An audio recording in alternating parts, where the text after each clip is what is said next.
Welcome to Sleepy Love Tales, soothing romantic stories to help you relax and fall asleep. Let us know where you're listening from in the comments. If soft, heartfelt tales help you unwind, be sure to subscribe so you never miss a moment of calm. Now, let's begin tonight's story. Whispers in the Wisteria. The silence of Blackwood Manor was a physical presence. It was in the motes of dust dancing in the thin, watery light that sliced through the tall library windows. It was in the oppressive weight of the damask curtains, thick as shrouds, and it was in the hollow metronomic heartbeat of the grandfather clock in the hall, counting out seconds that felt like penance. Lord Alistair Beaumont, a man carved from the same winter frost that clung to the estate's ancient stones, stood with his back to the room, his gaze fixed on the world outside. He wasn't looking at the sprawling, dormant gardens, but at the skeletal fingers of a wisteria vine, a tangled grey artery clinging to the cold brickwork. It had not bloomed in 2 years, neither had he. He heard the soft click of the door and a rustle of skirts, but didn't turn. "Miss Vance," he said, his voice a low baritone that seemed to absorb what little warmth there was in the room. "Lord Beaumont," a clear, steady voice replied. He finally turned, his inspection of her as brief and clinical as if he were buying livestock. He saw a woman of perhaps 25, plainly dressed in a travelling gown of deep blue wool. Her face was not conventionally beautiful, but it was intelligent, framed by chestnut hair pinned in a simple, practical knot. What held his gaze for a fraction of a second longer than intended were her eyes, the colour of moss after a rain, and in their depths a quiet, unnerving perceptiveness. "Your references are impeccable," he began, moving to the great mahogany desk that served as a barricade between him and the world. He did not invite her to sit.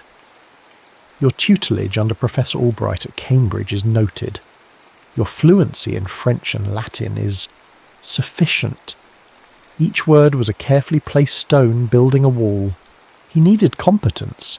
He needed discipline. He did not need warmth, for warmth was a luxury this house could no longer afford. It was a kindness, he told himself, to keep the world at a distance. Eleanor Vance stood her ground, her hands clasped loosely before her.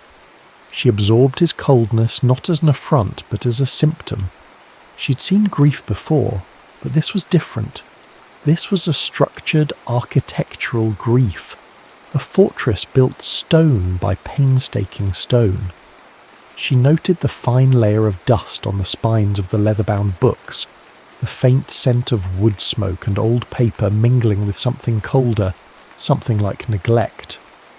"And your experience with difficult children?" Alistair's gaze flickered towards the door, a barely perceptible crack in his composure. "I have found, my lord, that there are no difficult children," Eleanor answered, her tone gentle but firm. "Only children who are navigating difficult circumstances. Their silence is not always a sign of defiance. Sometimes it is a language of its own. I am a patient listener." The words hung in the air, a direct challenge to the very silence he'd cultivated. He felt an unwelcome prickle of something, annoyance perhaps, or something dangerously close to hope. He gestured curtly to the door, and on cue it opened. The housekeeper, Mrs. Gable, a woman whose face seemed permanently set in an expression of grim sympathy, led a small girl into the room.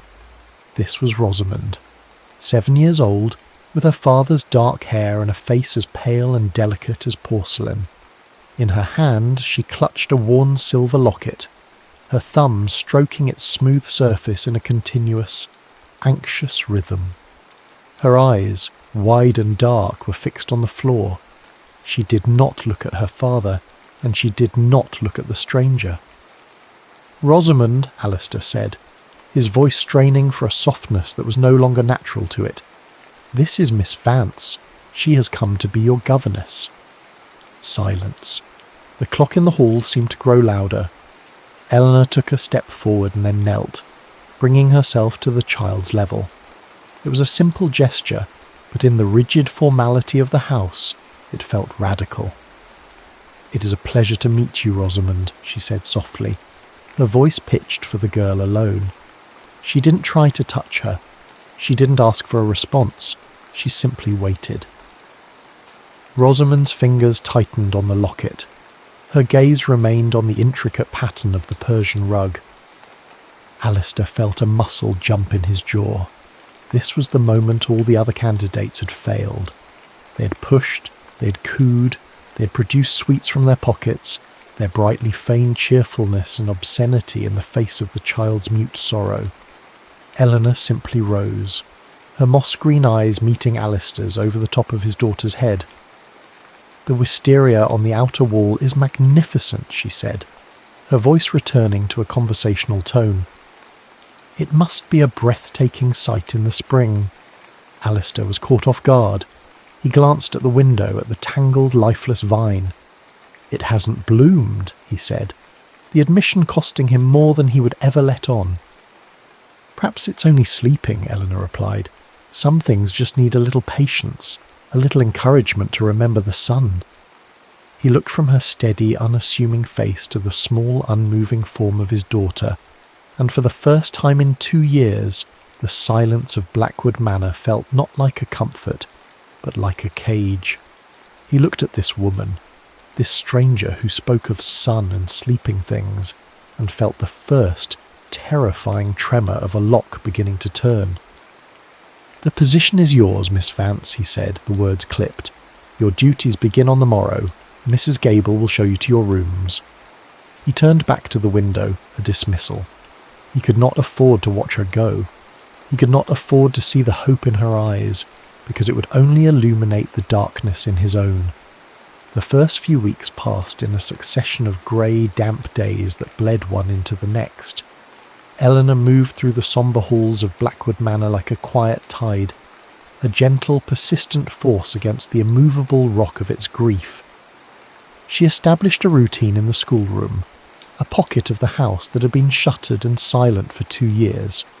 She aired it out, polished the wood, and filled a vase with holly from the garden, its bright red berries a small rebellion against the monochrome world outside.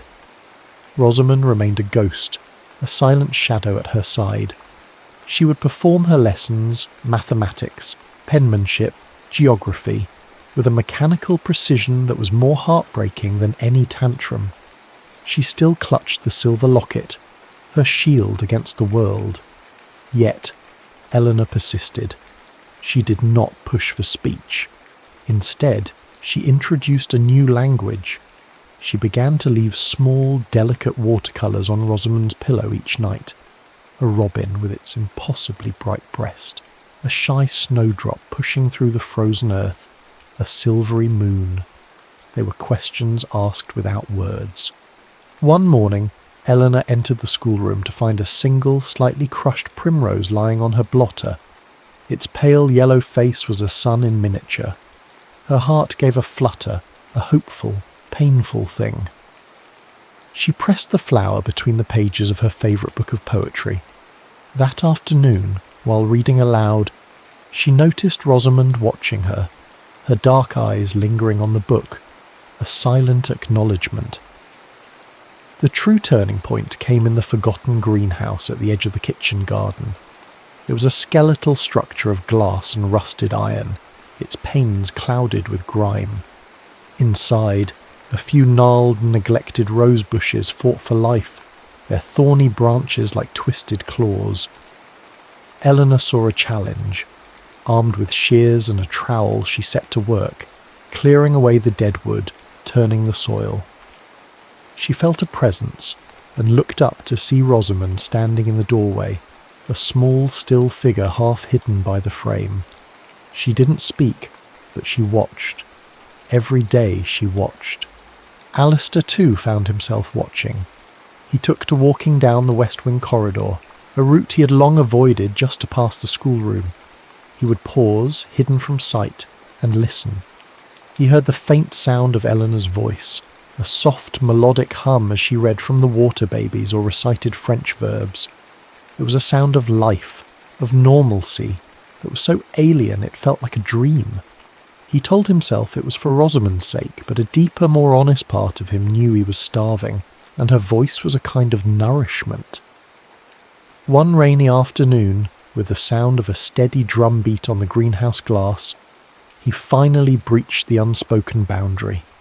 He entered the schoolroom under the thin pretense of inspecting the ceiling for a leak. Eleanor was at the desk cleaning her paintbrushes, while Rosamond sat by the window tracing the path of a raindrop down the pane. "Miss Vance," he said, his voice startlingly loud in the quiet room. She looked up, a smudge of viridian green on her cheek. "My lord, the ceiling seems to be holding strong." A faint smile played on her lips, and he realised with a jolt that he had never seen her smile before. It changed her face entirely, softening the intelligent severity into something warm and luminous. His eyes fell on the book of poetry lying open on her desk, the fragile pressed primrose marking a page.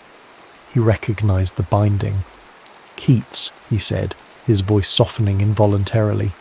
"Yes, a particular favourite." He stepped closer, drawn in despite himself. He looked at the open page.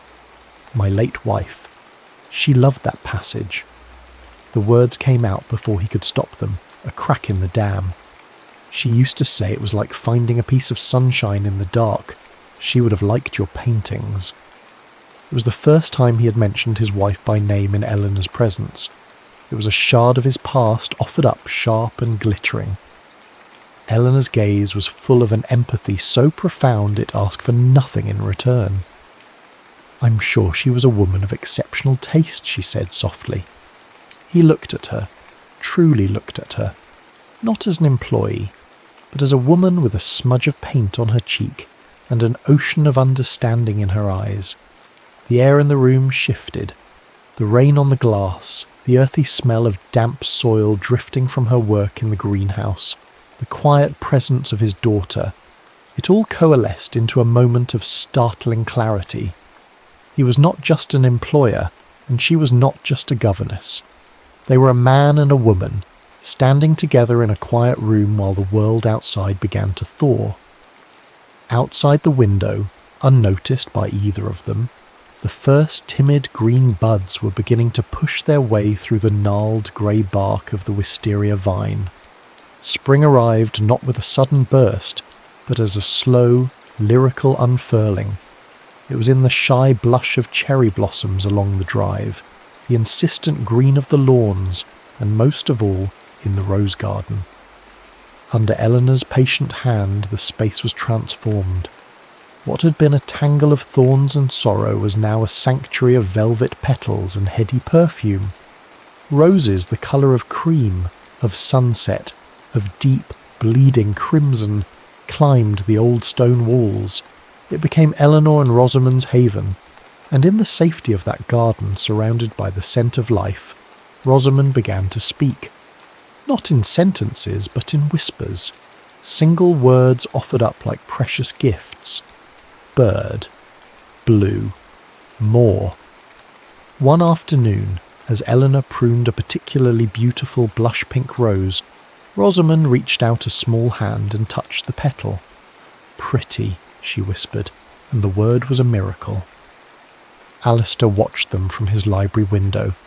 He watched the woman in the simple dress and the little girl in the pinafore moving through the vibrant colours of the garden, and a feeling he could not name, a dangerous, beautiful ache bloomed in his chest. The house no longer felt like a tomb, it was breathing again. The evening the storm broke, the air was thick and warm, charged with an almost electric stillness. The sky bruised to a deep violet, and the first fat drops of rain struck the flagstones like a summons.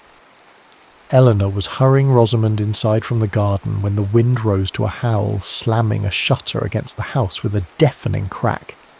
Then, with a flicker and a groan, the lights went out, plunging the manor into a deep, velvety darkness. Mrs. Gable bustled about with candelabras, her movements brisk and efficient, but the sudden intimacy of candlelight changed everything.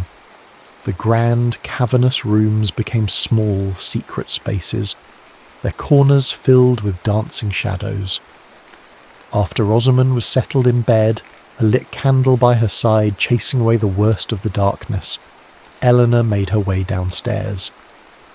She found Alistair in the library standing before the hearth where a fire now roared, its flames painting his face in hues of orange and gold. He was no longer the cold, distant Baron. In the firelight he was just a man, his shoulders slumped with a weariness that seemed to bone deep.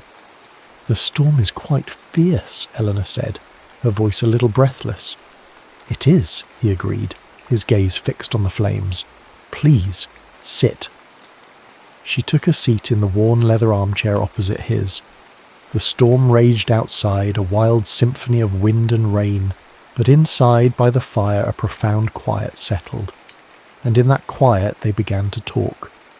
Not about lessons or household matters, but about themselves. He spoke of his loneliness, the crushing weight of a title that felt like a suit of armour he could never remove. He confessed that Blackwood, his ancestral home, had felt more like a prison than a sanctuary for years. Then Eleanor shared her own quiet sorrows. She spoke of her parents, a country vicar and his wife, lost to fever when she was just a girl. She spoke of the precariousness of her independence, the constant humming fear of being utterly alone in a world that had little room for women of intelligence but no fortune. She laid her own vulnerability bare to match his. "This house," she said, her voice trembling slightly as she looked around the firelit room. "It doesn't feel so sad anymore." Alistair looked at her, the firelight catching in her moss-green eyes. "That is your doing, Miss Vance," he said, his voice low and thick with an emotion he could no longer hide. "Eleanor, you have brought the spring inside." Her name on his lips was a caress. The air between them grew taut, humming with everything left unsaid.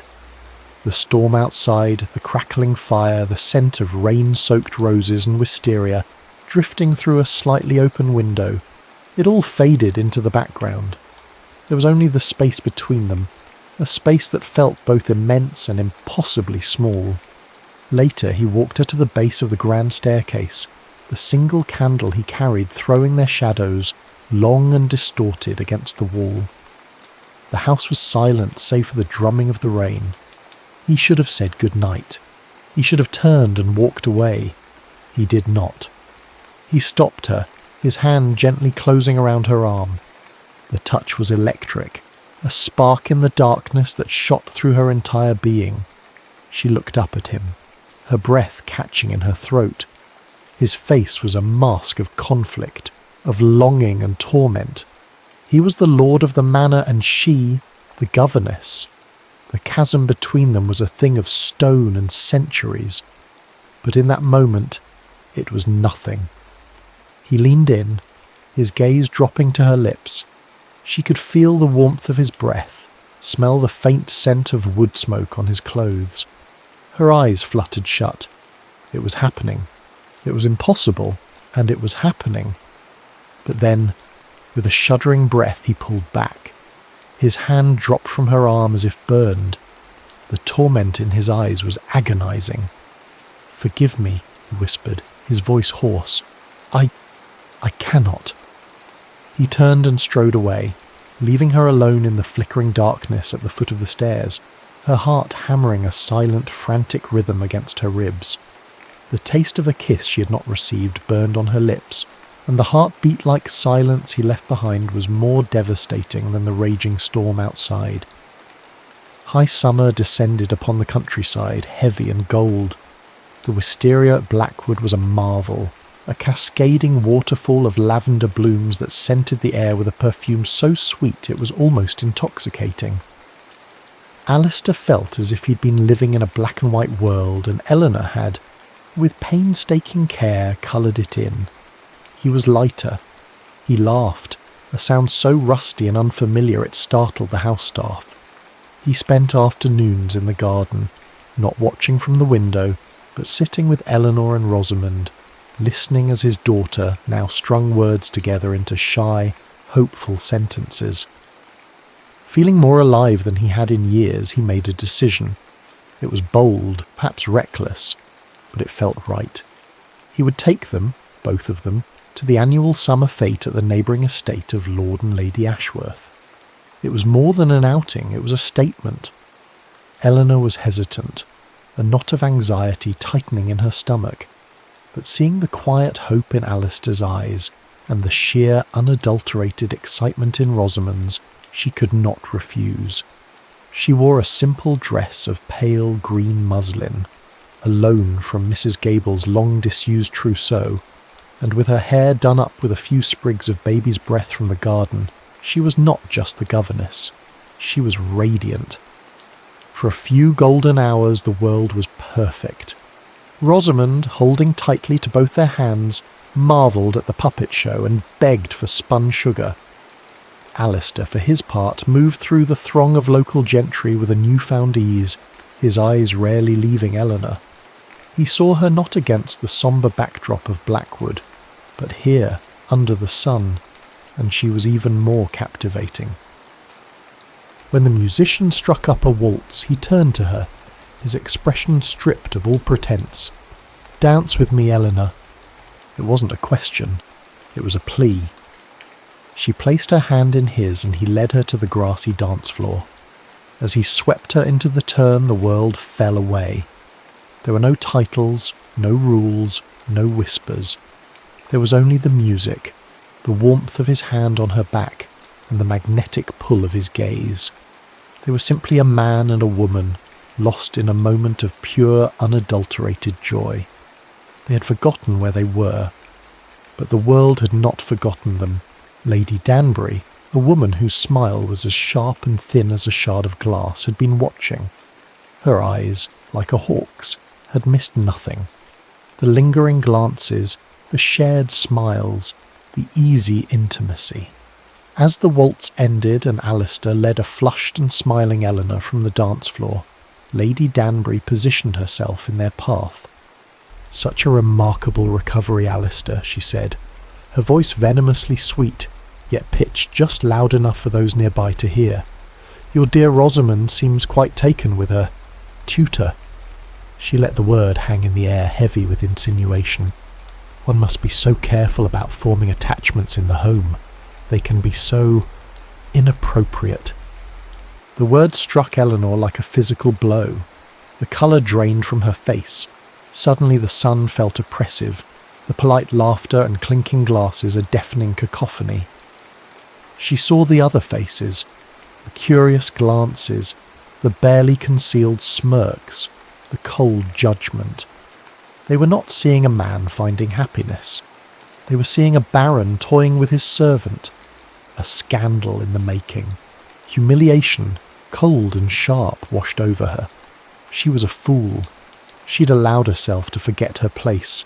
She was an employee, a woman of no standing, and she had just publicly compromised the man she was beginning to love and the child she adored. "Excuse me," she murmured, her voice barely a whisper, and before Alistair could react she turned and fled. She walked, almost ran, from the manicured lawns and the judging eyes, her heart a cold, hard stone in her chest. He found her hours later, in the library at Blackwood. She'd been packing. Her small trunk stood open, half filled with her meagre belongings. "What are you doing?" Alistair's voice was strained, a mixture of anger and confusion. "What I must," she replied, her back to him as she folded a dress with trembling hands. "I am leaving, my lord." "Because of that venomous old crow? Eleanor, you cannot let her words—" "It is not just her words," she cried, finally turning to face him, her eyes bright with unshed tears. "It is the truth in them. Look at us. I am the governess. You are the baron. They will not see a man and a woman. They will see a weakness, a disgrace. And Rosamond, I will not become a whisper that follows your daughter for the rest of her life. I will not be the reason they pity her." "I don't care what they see," he insisted, stepping towards her. "I care only for what I see." "And you cannot see the ruin this would bring," she countered, her voice breaking. "Your reputation, your standing, You have a duty to your name, to your daughter. My presence here as anything more than an employee jeopardizes that. I will not do it. I cannot."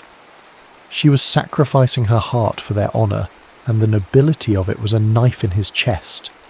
He saw the trap closing around them, the cruel mechanics of the world they lived in.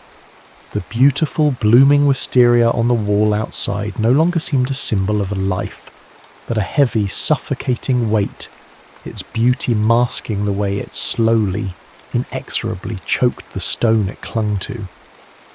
He had brought her here to save his daughter, and now, to save his daughter, she was leaving him.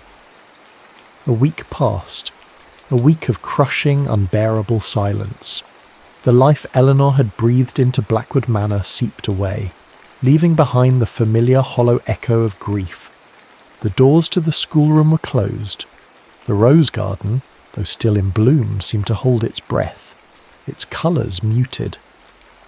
Eleanor remained, serving out a week's notice at Alistair's cold insistence, but she was a ghost, moving through the house with a quiet, heartbreaking efficiency.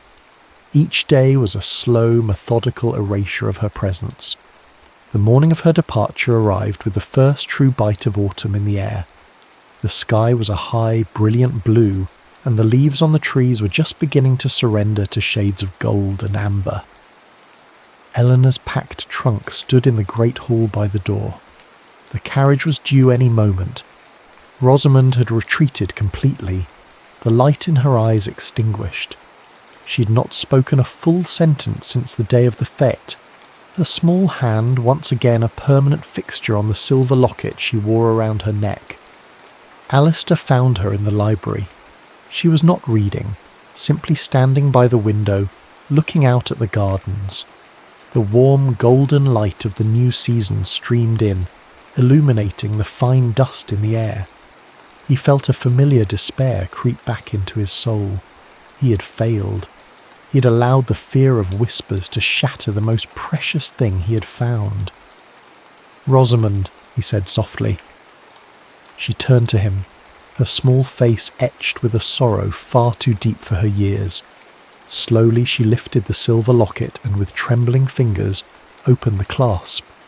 Inside was a tiny, faded watercolour portrait of a smiling woman with kind eyes. Her mother. Alistair's breath caught in his throat. Rosamond looked from the portrait to her father, her dark eyes wide and pleading. And then she spoke, her voice clear and achingly steady in the silent room. "Will Eleanor be a memory now too?" The question struck Alistair with the force of a physical blow. It was not an accusation, but a simple, devastating inquiry from a child who had already lost too much. In that moment, he saw his grief for what it had become, not an act of loyalty to the dead, but a cruelty to the living. He had been so determined to honour the memory of his wife that he was about to turn the one woman who had brought them back to life into a memory as well. He was forcing his own daughter to live in a gallery of ghosts. It was his choice. The whispers of society, or the clear, true voice of his daughter, the prison of his past, or the terrifying, hopeful expanse of a future. He didn't have to think. He strode from the library, his purpose afire in his veins. He found Eleanor standing by the open front door, her gloved hands clasped, her posture a study in dignified heartbreak, as she watched the carriage crunch up the gravel drive. "Don't go," he said. She turned, her expression guarded. "My lord, we have been over this. It is for the best." "No," he said, closing the distance between them until he stood directly before her. He reached out not to touch her, but as a gesture of supplication. "I have been a coward. I have been living my life by the rules of ghosts and gossips. Rosamond, she asked me if you were to become a memory. I will not let that happen." He took a deep breath, laying his heart bare. "I am not offering you a position, Eleanor. I am not asking you to stay as Rosamond's governess. I am asking you to stay as my partner, as my equal, as the woman I love." The words, once so terrifying, were now the simplest truth in the world. Let them whisper. Their words are wind in the leaves. You are the root, Eleanor. You are the bloom. Stay and build a new garden with me. Tears welled in Eleanor's eyes, spilling over and tracing paths down her cheeks. They were not tears of sorrow, but of a profound, overwhelming relief. She'd been so prepared to be strong, to sacrifice, that his raw, courageous sincerity undid her completely. She could only nod, a single, decisive movement. A tentative smile broke across Alistair's face, the first genuine, unburdened smile she'd ever seen. He reached out and took her hand, his fingers lacing through hers. Their hands fit together as if they were always meant to. Together they turned from the waiting carriage and the open door to the outside world. They walked back into the heart of the house, their footsteps echoing softly on the polished wooden floor. At the entrance to the library, Rosamond was waiting. She looked at their joined hands, and a small, hopeful smile touched her own lips. As they passed, she tentatively reached out her free hand, her small fingers finding and closing around Eleanor's. The three of them stood there for a moment in the warm autumn light, a man, a woman, and a child, a quiet, unspoken promise. And in the golden silence of the great house, they learned that the bravest love is not the one that shouts above the whispers of the world, but the one that builds a home strong enough to withstand them together.